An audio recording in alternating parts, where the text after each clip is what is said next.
unbiased, and free from pretense or deceit. Wisdom from the above is free from pretense and deceit. Another subheading. Can anyone deliver Zimbabweans from this bondage except God? Now, given our current problem and its corresponding symptoms, where can Zimbabwe turn to? Who can save them? Is it the West? Not really. Can it be the East? Not really true. Nobody can save Zimbabwe from their predicament altogether. Absolutely no one. Except the Almighty. God is the only hope remaining. He is that hope that has never failed to save humanity in its entire history. Under such trying times, Zimbabweans have never ceased crying to their maker. We would like to salute all Zimbabweans for their resilience and tenacity under these very trying times of difficult circumstances. Everyone has suffered, including even most veterans of the armed struggle. No one has been spared. They have suffered in the hands of their taskmasters. They have suffered in the hands of those in positions of political leadership. Is God deaf and dumb? No, by no means. God does not keep quiet. When his creation is being tormented, God will fight in his people's corner. He will fight on behalf of Zimbabweans. As a reminder, no single Zimbabwean is titled to the land of Zimbabwe.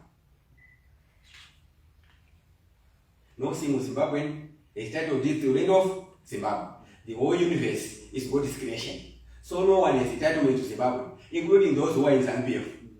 It is God who created and allocated the various geographical reasons to people upon which to live. Referring this to Acts 17 verse 26. Therefore, every Zimbabwean is a stakeholder to the matter and called Zimbabwe. Now, we would like to assure our fellow countrymen and women that the true God, towards whom you directed your prayers day and night, is not dumb and deaf, neither does he sleep.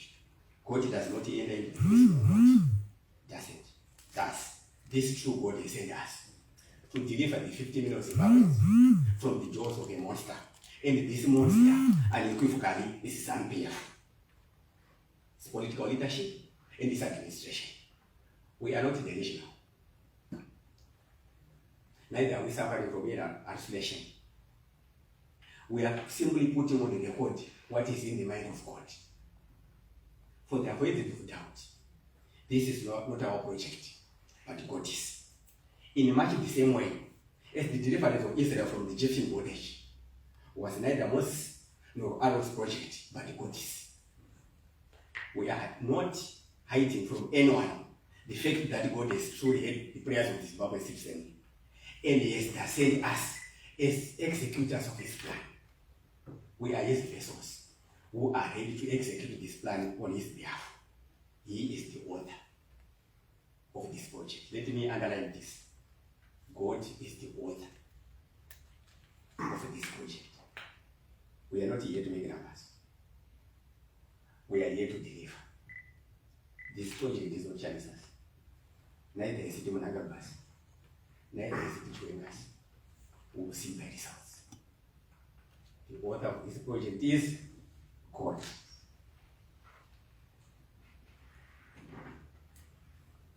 When God called Moses, he said to him, I have surely seen the affliction of my people who are in Egypt, and have heard their cry because of their taskmasters.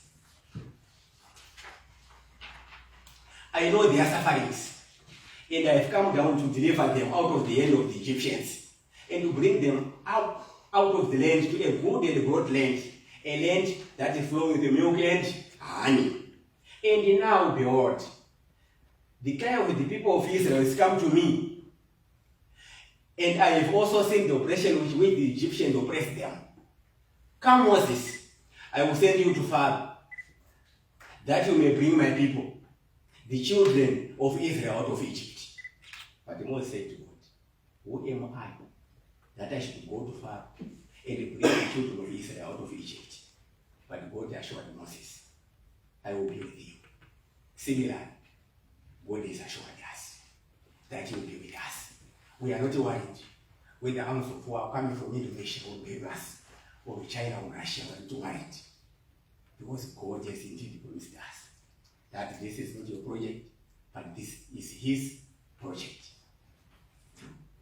Even if God is omnipresent, that is, he is available at all places at the same time. For he is in heaven, as he is here on earth, he has descended from heaven in a special way to deliver his people from bondage. Like the Egyptian of yesterday, from the Egyptian bondage, the Zimbabwe of today, from the bondage of Zambia. Zimbabwe today is comparable to the Egypt of yesterday. Zimbabwe citizens are living in the yesterday land of Goshen in Egypt, where oppression was the order of the day. Zimbabweans can no longer breathe. Democratic space has been squeezed by an authoritarian, totalitarian, autocratic, despotic, tyrannical political system of the ruling elite. Yes, citizens have been oppressed and abused left, right, and center. Here, political leaders were supposed to be good stewards and shepherds of God's people. However, to our surprise, today's political leaders have cannibalized God's people, and consequently, they have scattered them. Cannibalized them, yes. How? Because as of now, a lot of Zimbabweans have perished in the hands of those who are supposed to look and care for them. Some have been abducted and disappeared outright. There has been continued and systematic subjugation of the will of the people. Scatter them? Yes. How? Because over 4 million Zimbabweans are now living in the diaspora. Some are political refugees, fleeing from political persecution, while others have fled the country's economic refugees, looking for greener pastures. Most political leaders in Zimbabwe have committed economic genocide of exponential proportions. Thus, Zimbabweans have been crying for a very long period of time, and God has heard their cry, and he has responded. Duty is abandoned, yes. Therefore, we have been sent by God, just as Moses was sent yesterday. Another subject, political heroes will stand in our way, but God will prevail. In directing us to take this political route, God is not oblivious to the fact that this journey will not be a straw in the battle. We have no illusions whatsoever about the troubles that are lurking ahead of us. God did not promise us that the journey will be trouble-free. No. Far be it. However, what he promised us is that even under trying times, he will not leave us alone as orphans. He will always be with us, just as he promised these disciples that he would be with them always right up to the end of the age. Reference is made to Matthew 20, verse 20. God is quite cognizant of the bumpy political road that lies ahead of us, and of the political heroes that besiege this racing track. We are, therefore, ladies and gentlemen, fully aware of the political terrain on which we have now begun to tread. Notwithstanding these challenges, let us hasten to say that we are tempted to remind the people. Let me again underline this. In spite of these challenges, we are tempted to remind the people that we have never seen or heard of a man or a woman in the entire history of mankind who has waged a war against the Almighty and prevailed. And if his NPF is going to be the first one to achieve that feat, we wish them good luck. We wish them good luck. Absolutely no one. Just as God promised Moses that he will be with him, he indeed promised us that he will not leave us alone in this project. And when a man section that in conflict with God's commandments, we will endeavor not to please man, the creature, but rather to please God, the Creator.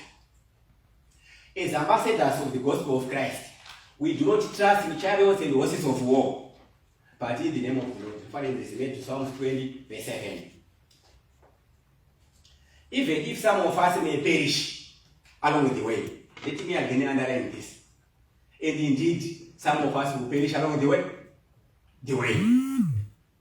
But the resolve within us will not be extinguished. For we are prepared to endure on this road. And definitely we endure up to the end. Difference is made to Hebrews 3, verse 14. We will suffer together with Christ in this project, in order that we may also be glorified with him when he returns. Reference is made to Romans 8, verse 17. Another subject, our position on other main political parties. We acknowledge the role played by the MDC group and their various mutable variants, like a coronavirus. They are very good at mutation. They are experts in mutation. They are changed before.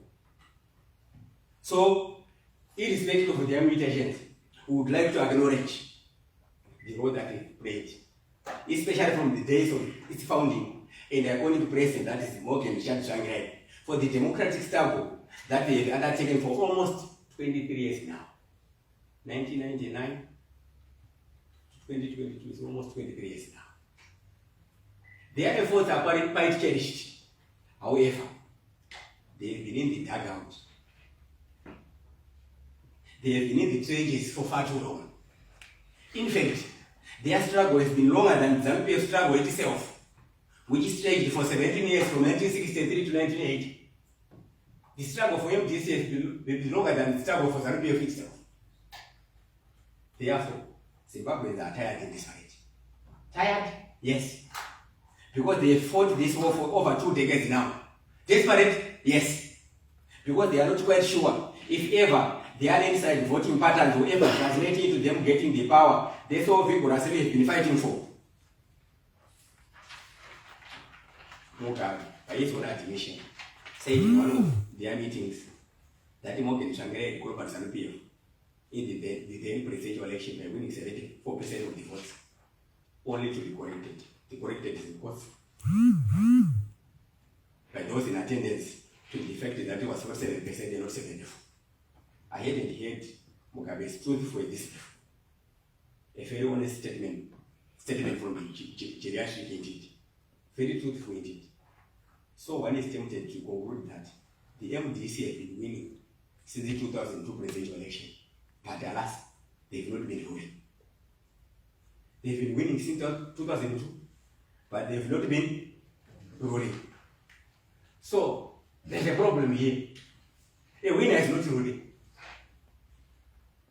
So ladies and gentlemen, this time, the situation is defined. A winner is going to let me pause.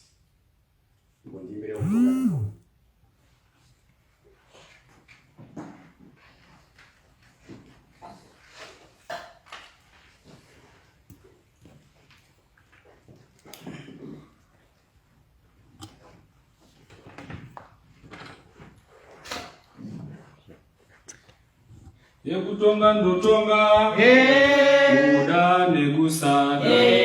Yekutonga ndotonga, kuda nekusada. Yekutonga ndotonga, kuda nekusada.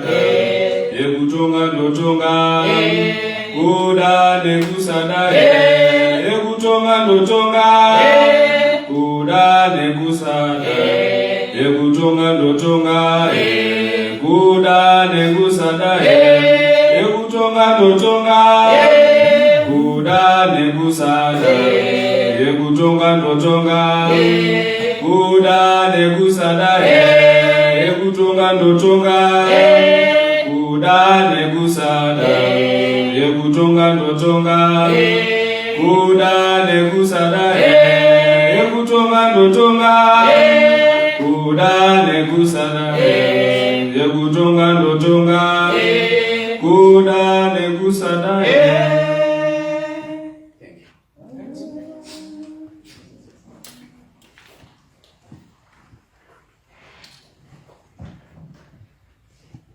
We have heard from the song. All these songs that are being sung, listen carefully to the meaning. It's a prophetic song. It's directed to those who have keys to the Aman. It's directed to those who have keys to the Aman.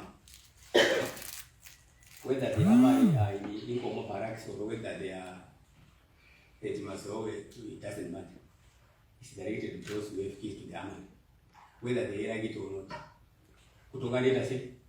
Kutonga ntonga.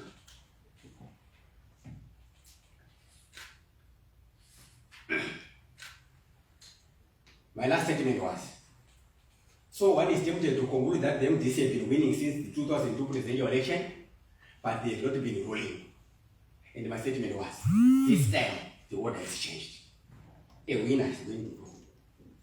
Whether they like it or not, whether new arms of war have been bought or or not, because the biggest gun is Jesus Christ. On the contrary, we are here, unlike the MDC. We have been winning since 2002, but not rolling. On the contrary, we are here in the name of God to wrap up the struggle. We are here in the name of God to bring this chapter to its closure. We are here in the name of God to bring it to its logical conclusion. We also acknowledge the role played by the original and the true cadres of the armed struggle, both in ZANU-PF and PF-ZAP.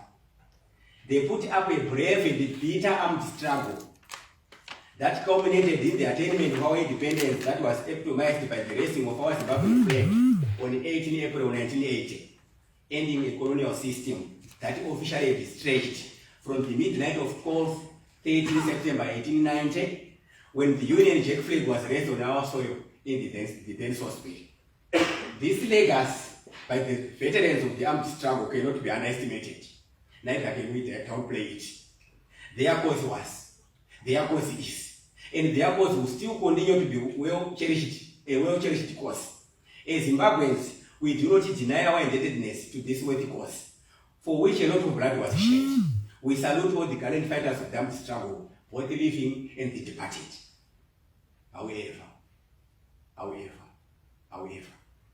this rich legacy has gradually been eroded by the shenanigans of ZANU-PF political actors on whom they bestowed the trust to lead the Zimbabweans citizenry.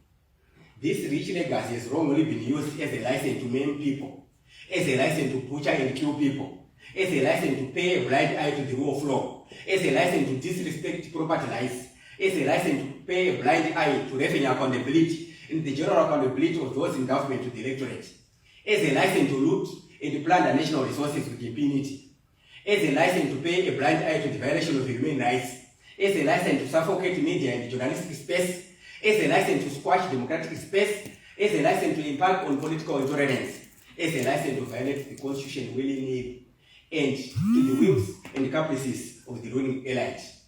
God forbid. God forbid. All these vices are in sharp contrast to the ethos, the values, the cause, and the ideological thrust of the armed struggle. Today's political actors in the ruling party have abused the trust and the power which was vested in them by the stalwarts of the armed struggle. Not surprisingly, everyone is crying, including these stalwarts of the armed struggle, because of the self-centeredness of those upon whom they entrusted the stewardship of the country. Another subheading, our position on land. Maybe let me pose a bit and say to those from the media fraternity who have hard copies, and also those who want soft copies. After this presentation, you can also give soft copies either on your phones or laptop or whatever. We also have soft copies. So my next subheading was our position on land. One of the key triggers of nationalism in Zimbabwe that subsequently led to the taking up of arms was the unjustifiable dispossession of the natives of their land and other resources without compensation. Section 72 of the 2013 Constitution, subsection 7, paragraphs A and B, is quite explicit about this fact. Hence, according to section 72, subsection 3, paragraphs A and B, and section 295, subsection 3, section 295, subsections 1 and 2 of the same Constitution, no compensation is paid in respect of its acquisition, except for compensation for improvements effected on the land before it was acquired. And no court may entertain any such application, for according to section 72, subsection 3, paragraph C of the Constitution, the application may not be challenged on the ground that it was discriminatory in contravention of section 56 of the Constitution. Thus, Statutory Instrument 62 of 2020 was promulgated with the same spirit of compensating such farmers only for improvements effected on their farms. Note that, please note that, all agricultural land is defined by section 72, subsection 4, paragraphs A and B of the Constitution on all land, agricultural land, except for communal and urban land, is vested in the state. And no compensation is paid in respect of its acquisition, except for improvements effected on it before its acquisition. Let us dig a deep into history. Historically, successive segregationist pieces of legislation were enacted that paved the way for inequalities in land ownership in Zimbabwe between whites and blacks. This philosophy of moving blacks off their land began immediately after the 1893-94 War of Dispossession, which saw the defeat of the Ndebele. It continued for the next 84 years, right through to 1977. It was a dual process of alienation, that is, taking land from the original rightful owners and moving the original Zimbabwean inhabitants to less fertile and less well-watered tribal grasslands or native reserves.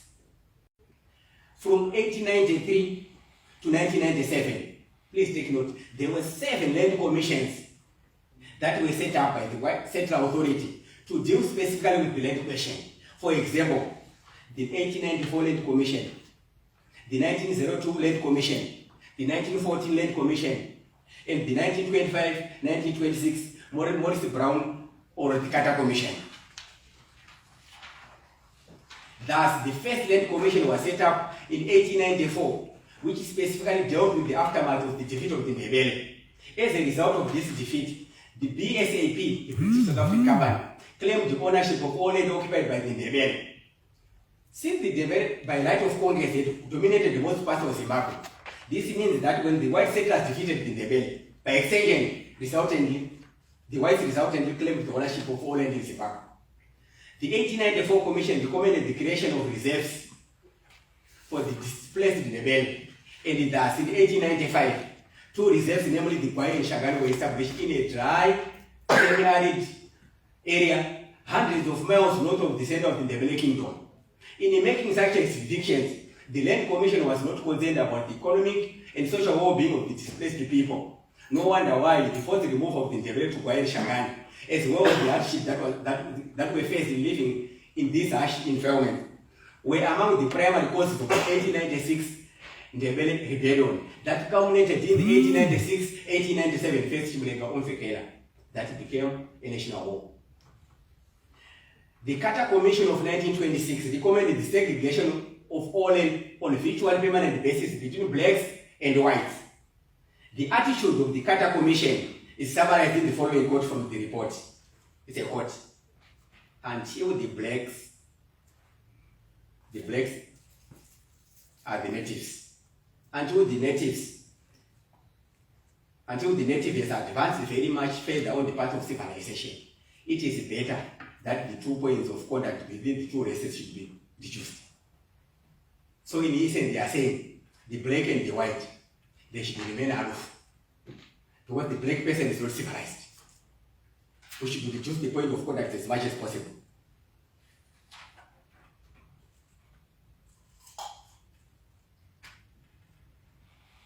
So that was their thinking.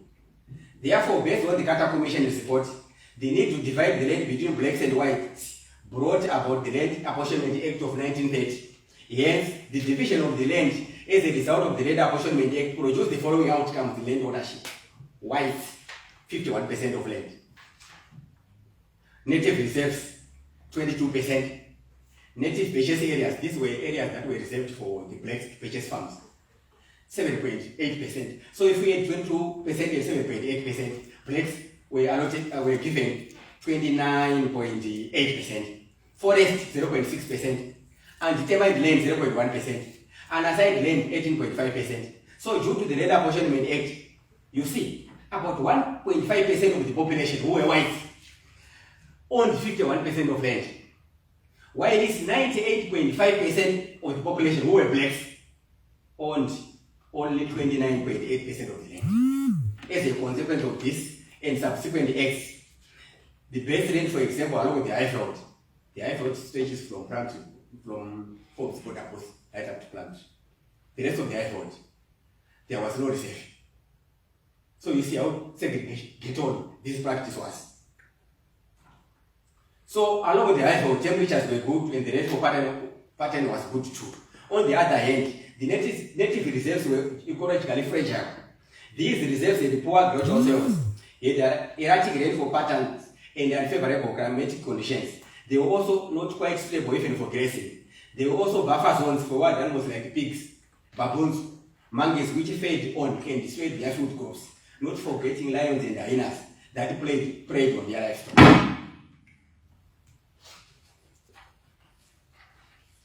Note that the Land Apportionment Act made it illegal for Africans to purchase land outside of the established native purchase areas. Then there was the Native Land Husbandry Act of 1951, which was amended in 1969, which was enacted to achieve the following: A. Regulate conservation measures. B. Ensure good farming practices. C. Relate the stocking levels of each area to its carrying capacity. D. Allocate grazing rights to individuals. E. Redistribute arable land into compact and economic units. F. And to register each individual's holding of land. Do not forget that by this time, blacks were already overcrowded what were called native reserves or the tribal trust land. As a result of earlier pieces of legislation, such as the Land Apportionment Act, this made the native reserve areas become high population density areas. Then the Land Tenure Act number 54 of 69, as amended in 1977, was another segregationist law that superseded the Land Apportionment Act. Its purpose was to ensure that each race would have its own area. Thus, the interest of each race was to be paramount in this area, and no race could own or occupy land in the area of another race, except by permit, which permit was issued or refused by a government minister who was white. So, these two acts, namely the Land Apportionment Act and the Land Tenure Act, were not divided in intention or effect. They were practically the same. Let us not forget that by 1891, before Southern Rhodesia was established as a territory, please take note that Rhodesia became a self-governing country in 1923 when the responsible government was elected. There were about 1,500 whites residing in the country. This number grew phenomenally, especially after the Second World War, which ended on 2 September 1945. This number grew to about 75,000 by the end of 1945. In the decade 1945 to 1955, the white population doubled to 150,000. So in bid to cater for this ever-growing population due to immigration, during this decade, over 100,000 farming blacks had to be forcibly evicted and resettled away from the farmland that had been designated by whites for white ownership. The white population in Zimbabwe continued to grow, and it reached its peak of 300,000 in the 1975-76 period, representing about 8% of the total population. Note also that after the war in 1980, the land ownership imbalance was such that about 70% of arable land was in the hands of about 220,000 white people. Amongst them were 4,500 farmers. While on the other hand, 7.2 million black Zimbabweans, with about 800,000 farmers in their midst, directly or indirectly shared and depended on the remaining 30% of arable land. This imbalance was despite the fact that even by the early 70s, total blacks outnumbered total whites by a ratio of 22:1. Therefore, not surprisingly, due to the imbalances in land ownership that was engineered by successive pieces of segregationist legislation, the land question was the bedrock upon which a bitter and protracted armed struggle was premised. Land was the prime goal for King Robert Mugabe's war of dispossession, as he fought the British encroachment in his dwelling area in the 1893-1894 war of dispossession. Land was the principal grievance for the intervention uprising in the period 1896-1897 first Chimurenga. Land was also the overriding grievance that triggered the second Chimurenga. Land was also the fundamental grievance too that caused the third Chimurenga. In all these wars, the objective of the war was to right a historical wrong. Thus, the land question was the primary cause of each and every Chimurenga or Vikara that was fought in Zimbabwe. Therefore, ladies and gentlemen, given their love, it would therefore be quite myopic for anyone to wish that the blacks would once again be moved off their land, from which land they were originally evicted by colonial settlers without compensation. Never lose sight also of the fact that even well before the segregationist piece of legislation were enacted, blacks were systematically being marginalized by the colonial settlers.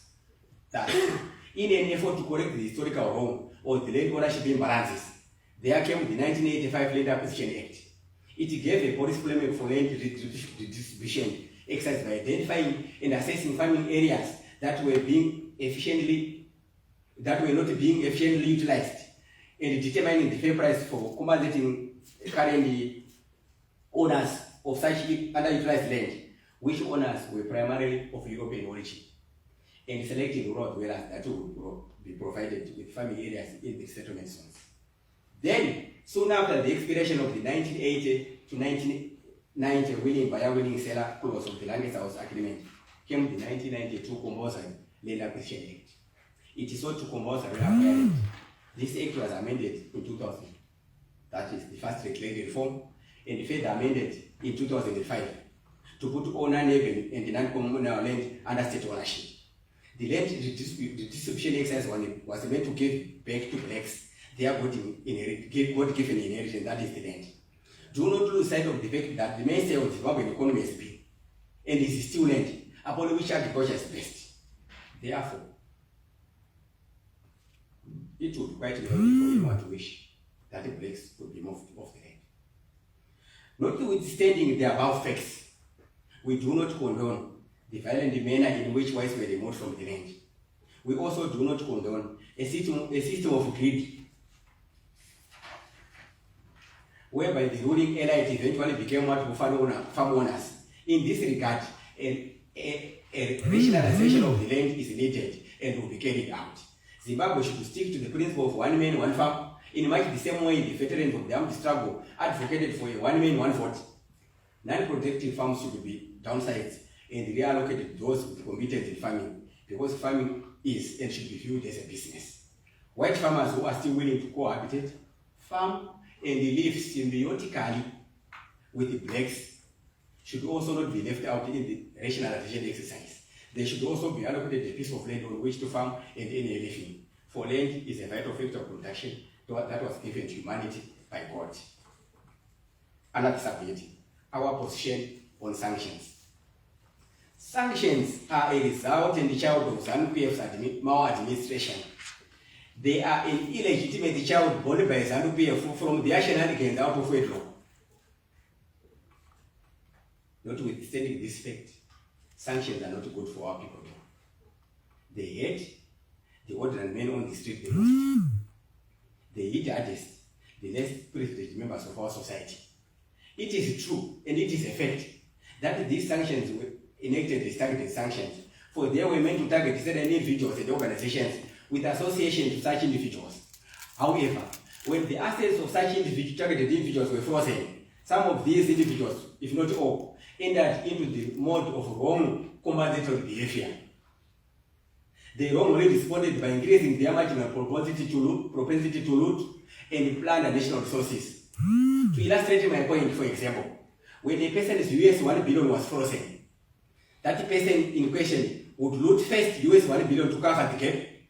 Then he would also go on to loot an additional US 1 billion as a safety net or as an insurance sum, just in case.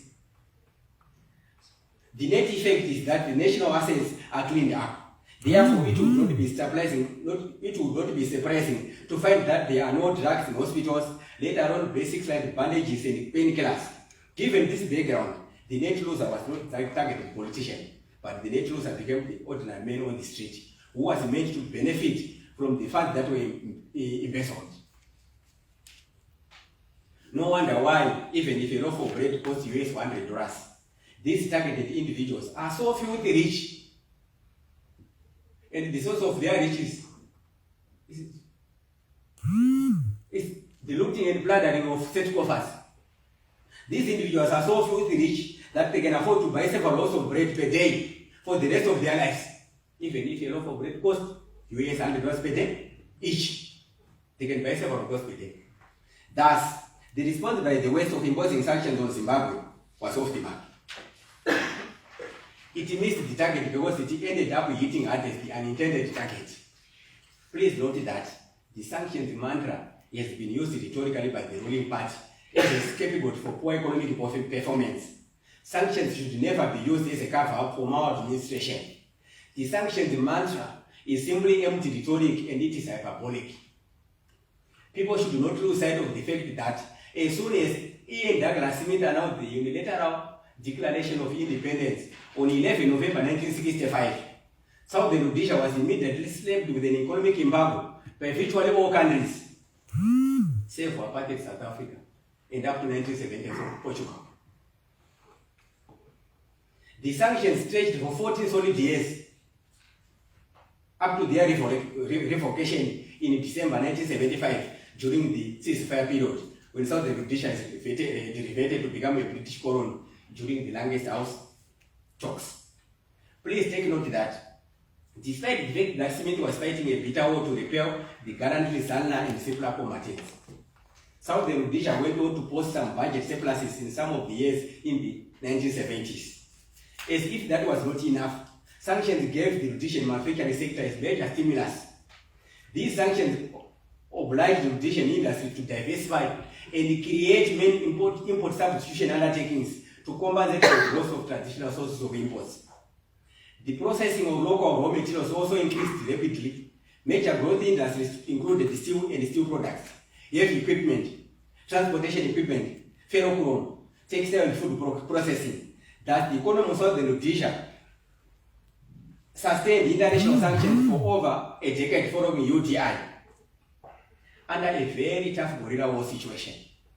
As if that was not enough, in 1980, when the Union Jack was lowered and the Zimbabwean flag was moved in the opposite direction, the cross rate of the British pound to the Zimbabwean pound was almost 1:1. The United States dollar, now the enemy of many Zimbabweans, was a pale shadow in strength to the British dollar. The rand and the dollar, we did not even look at them. Hence, Smith was operating under a worse economic environment or embargo that we are witnessing today. Yet his economy grew phenomenally. From the aforesaid, we can authoritatively conclude that the current administration is using sanctions merely as a cover-up for poor economic performance and deteriorating living standards. Sanctions have been used as a scapegoat for poor economic performance in much the same way as the Russo-Ukrainian war is now blamed for a spate of price increases in Zimbabwe. Even if we know quite well that Russia illegally invaded Ukraine on 24 February 2022, and by then we were already in a hyperinflationary environment. We are not denying the fact that exogenous or outside factors like the war in Ukraine is contributing to the death of a child called Zimbabwe. They are playing a part. But however, this child called Zimbabwe was already in the intensive care unit well before 24 February 2022. Therefore, the harm triggered by endogenous or internal factors was more catastrophic than as compared to exogenous factors. Therefore, the harm was triggered by endogenous factors, while the exogenous or outside factors are merely finishing off the child. Look, the child called Zimbabwe was already in the intensive care unit before 24 February 2022 when Russia invaded Ukraine. And now what our politicians say? They are saying because of the war in Ukraine, minimum prices have gone up. Because of the war in Ukraine, we have transport problems. Because of the war in Ukraine, so everything is shifted. The blame is shifted towards Putin, which is not the case. The child called Zimbabwe was already in the intensive care unit before Russia invaded Ukraine. So what the war in Ukraine, the effect of the war in Ukraine on Zimbabwe is simply finishing off the child. Another subheading is the funding Zimbabwe is a major handicap. Why is it that some of the richest nations in terms of natural resource endowment rank among the poorest in the world?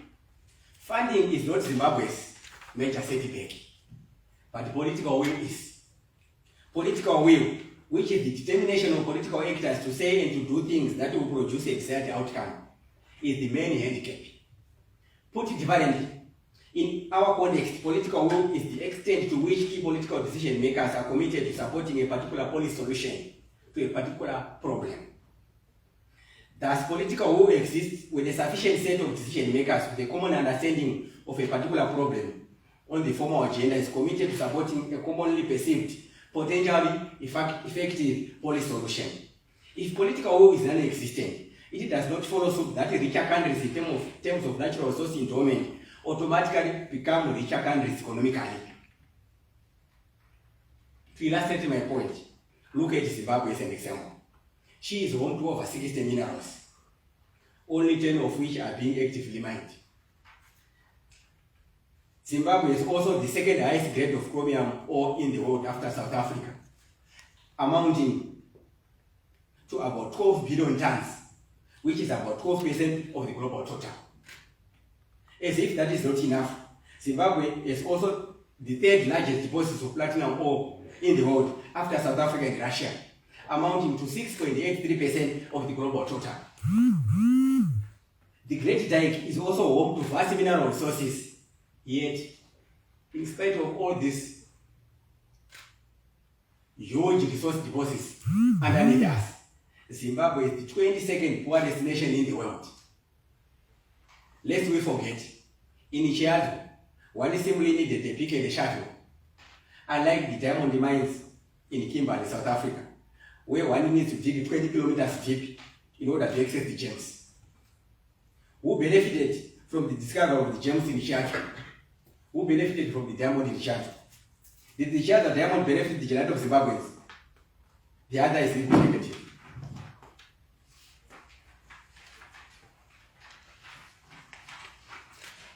Let us also look at the case of the Democratic Republic of Congo. It is the richest country in the world in terms of natural resource endowment, DRC. The richest world in the world in terms of natural resources is Congo, DRC. It has over 1,000 minerals and byproducts. And it has a surface area equivalent to that of Western Europe. And it has the second largest rainforest in the world, with an untapped deposits of raw materials amounting to US $24 trillion. Yet DRC is the 17th poorest country in the world. This is according to the United Nations Human Development Index 2019 report. And according to the World Bank, DRC has the third largest population of poor people globally. Look, the richest country in the world in terms of natural resource development is DRC. But DRC is the 17th poorest country in the world. And according to the World Bank, DRC has the third largest population of poor people in the world. For example, in 2018, it was estimated that 73% of the Congolese population, equaling about 60 million people, 60 million people, live to less than US $1.90 per day, which $1.90 per day is the international poverty rate. Therefore, almost 14%, or 1 out of 7 people living in extreme poverty in sub-Saharan Africa is a Congolese or lives in DRC. Despite all these resources. And in Zimbabwe, the same case is the same case. Despite all these mineral resources, we are the 22nd poorest country in the world. Let us also contrast the above facts with Japan. For example, Japan, one of the most highly developed countries in the world, has virtually no natural resources like gas, oil, coal, copper, and iron. It largely depends on imported raw materials and energy. Do not forget that its nuclear power plants were closed some years ago due to incessant earthquakes and tsunamis. In any case, they were closed in 2012. Japan is the largest importer of liquefied natural gas and coal, and the second largest importer of oil in the world. Yet she ranks as one of the most developed countries. Other than agricultural land, of which her land is only 20%, of all her land, only 20% is suitable for cultivation and fisheries. And Japan has negligible mineral resources under seabed. Not also that about 40% of her total forests are planted forests, they are not natural forests. Despite all these setbacks, Japan ranks among the highly developed countries on planet Earth. So to have or not to have natural resources is not the main determinant of economic prosperity or wealth or funding. To have or not to have resources is not the main determinant of economic prosperity or wealth or funding. Neither is it the main determinant of poverty or human welfare. So, it is not simply a question of funding or of having a lot of assets or natural resources that triggers a country towards economic prosperity and economic independence. It is more to do with the political will to harness and appropriate the resources in question for the betterment of everyone's living standards. Why, for example, is it that a good number of billionaires in the world today rise up like islands in a sea of poverty in poor third-world countries? We should not look further than check access to the looting and plundering of state resources for our answer. We have several billionaires in poor countries. It is not in line with our level of poverty. So the answer to that is none other than looting and plundering of national resources. Hence, our problem in the developing world is not to do with funding or resources, but the mismanagement of funds or resources is symptomatic of the problem. Leaders who do not fear God are the problem. How can we explain why Japan, which does not have a significant mineral resource base, is an advanced economy? Some would say it's a human capital because they were given the breath. But human capital is not the only fact. For this can be acquired by Africa too. For example, through partnership and knowledge transfers. The answer is greed and political leaders who are not made to account for their actions. These political leaders craft agreements with foreign investors, not for the benefit of their countries, but for the betterment of their families at the expense of their nation. This obviously shrouds the political will to advance their economies, since national benefits or resources become like private fiefdoms, which are meant to feed their families and friends at the expense of the rest of the populace. No wonder why as Africans, we are always going to the IMF and the World Bank with a begging power to the African Development Bank, asking for help. Yet Africa is rich in dominant natural resources. These leaders do not exploit and apportion the resources for the advancement of everyone's living standards, but for their personal gain at most of large. Another subject. By failing to honor God, Belshazzar engineered his own downfall. When Belshazzar, who was son and successor to King Nebuchadnezzar, was feasting and celebrating, he ordered that the utensils that his father had taken from the temple in Jerusalem during his congress of the same be brought in before him at the part. And indeed the utensils were brought to him. But remember, they were taken from the temple of God in Jerusalem. These were holy utensils. He and his lords, his wives, and his concubines put wine in them and drank the wine. Kings or leaders who have wives and concubines. Concubines are illegitimate wives. So we are heading towards a similar situation here. That he took what his utensils and he drank from them with his wives, his lords, and his concubines. And he praised the gods of silver and gold, of bronze, of iron, of wood, and of stone, which do not see or hear or know, but he did not honor the true God in whose hand was his breath. Then he drank the wine, and as he drank, a hand that came from God wrote on the wall in front of him. The inscription read, please take note, the inscription read, Mene, Mene, Tekel, Passing. And the interpretation as revealed by God to Daniel was that Mene, God has numbered the days of your kingdom and brought it to an end. Tekel, you have been weighed in the balance and you have been found wanting. Passing or Perez, your kingdom is divided and has been given to the Medes and the Persians. Now, ladies and gentlemen, this scenario is analogous to our Zimbabwe situation today. We have a similar message to the political leadership of the ruling party government. That is the administration of His Excellency, the President of the Republic of Zimbabwe, the head of state and government, and the Commander-in-Chief of the Zimbabwe Defense Forces, Comrade E.D. Mnangagwa. The message is that 1. God has numbered the days of your rule and He has brought it to an end. 2. You have been put on a measuring scale by God and you have been found wanting. 3. As a result of this, your kingdom has been given to your neighbor by God. Like in the days of Saul, God did not hide from Saul the fact that he had given the kingdom of Israel to his neighbor David. Referring this way to 1 Samuel chapter 20, verse 17. The reason why God rejected Saul was that Saul was the first to reject God. Look at the sequence. It was not God who first rejected Saul. It was Saul who first rejected God. And God naturally responded. He reciprocally rejected Saul. Look at the sequence. So reciprocally, God too rejected Saul. Yet God told King Saul through the prophet Samuel, for you have rejected the word of the Lord. The Lord has in turn rejected you from being king over Israel. Reference is made 1 Samuel 15 verse 26. Similarly, even to 10. God has also not hidden the fact that he has given the kingdom of Zimbabwe to his neighbor, David. This fate has been sealed. Let me underline this again. This fate has been sealed.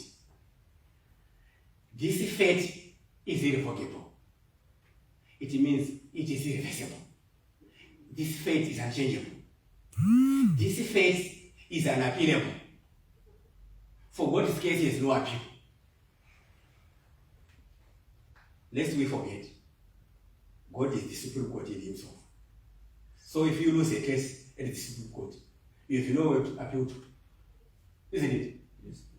So this fate for Mr. Mnangagwa and this administration, that God has numbered the days of your kingdom and brought it to an end.